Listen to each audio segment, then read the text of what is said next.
Hi, I'm Wendy Brady. I'm a member of the Master Gardeners of Tazewell County and also the Seasons 4 Garden Club.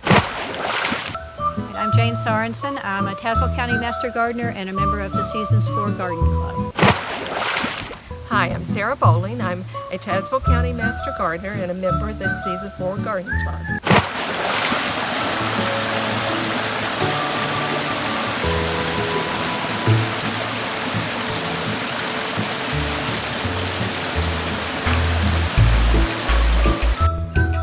Today we're talking about watersheds, and you may wonder why gardeners would be interested in water and watersheds. But it really makes sense, because if you think about it, plants need water to grow, and the trees and plants that live alongside of rivers and lakes help keep the water contained and keep the dirt from eroding and the water going with it. So gardens and plants and trees have a lot to do with water, and they both help each other. Today we're learning about watersheds, and a watershed is an area where precipitation falls and then drains away. And where that water drains away depends on which watershed you live in. Do you do any activities in or around the water? I like to go fishing, I like swimming, I like tubing in the mountains. Well, I did when I was a little younger. I like to do a lot of things around the water, so I also like to drink it. Having clean water that I can play in and fish in and drink is important to me, and I bet it's important to you too.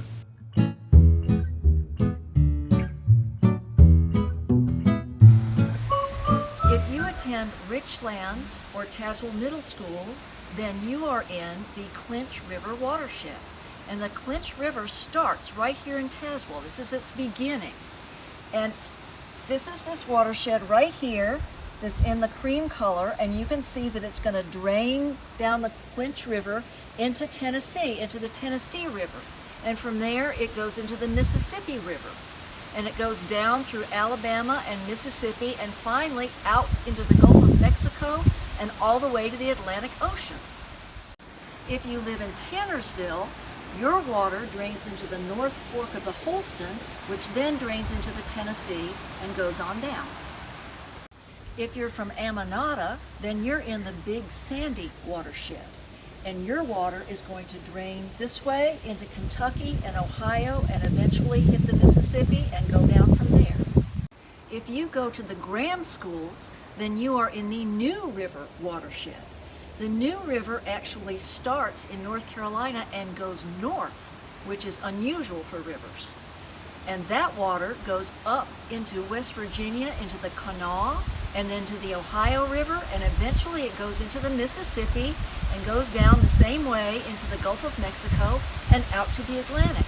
So all the rivers and the watersheds that we live in here, the water will travel through many states and eventually end up in the Atlantic Ocean.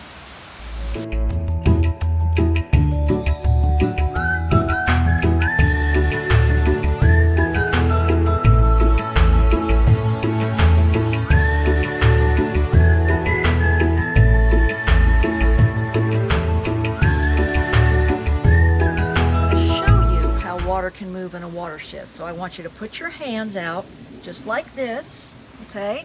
And I'm going to come around and spray some water like it's rain into your hands. Now I want you to watch the water and see where it goes. Do you see any moving? Is it running through your hands? Is any of it leaving? Where is the water going in your hands? It's collecting in all between my fingers. And that's what it would do in real life if that was a watershed and those fingers were creeks and rivers. See how the water flows down? Some's dripping out. Some's dripping out. Do you think some of the water soaks into a watershed? Now, water's not going to soak into your fingers, but in real life, some of that water is going to soak down into the ground of the watershed.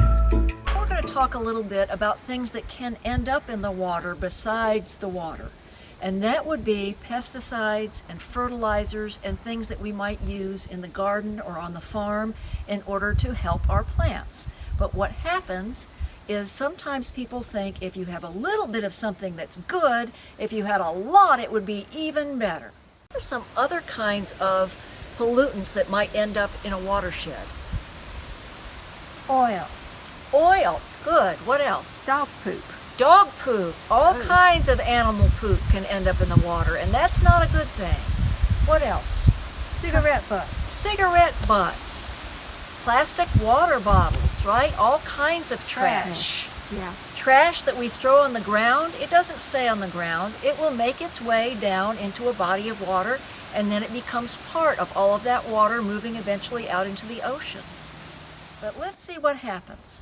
If I sprinkle my nice fertilizer and my pesticide, oh wait, more might be better. Let's go back and really make sure all those crops have got fertilizer on them.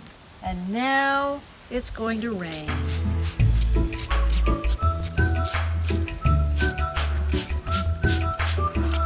What's happening? Look at what's happening. collecting down in the cracks. So the fertilizer didn't stay spread out? It all ran down in the water into the little creeks and rivers. And that's what happens in real life. How do your hands feel right now? Do they feel clean or are they feeling a little sticky? They feel yucky. Yeah. Would you like me to help wash them off? Yes. Okay. I'm going to give you some water to wash them off, and you can let that go. But while I do, I want to remind you that while I can do this for you right now, I can't clean the fertilizer and the pesticides out of the water. That stuff that we put in here in Tazewell County, if it flows down in, it stays in the water. And it goes down those rivers we talked about, into the Mississippi River,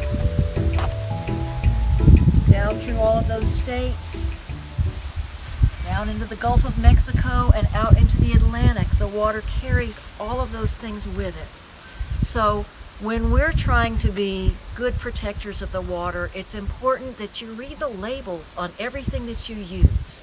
Read the back of the fertilizer bag, read the back of the pesticide, read the back of any containers, and make sure you're using just enough, because more is not better when it's going to end up not just in our water, but in everybody's water from here down and finally into the Atlantic Ocean.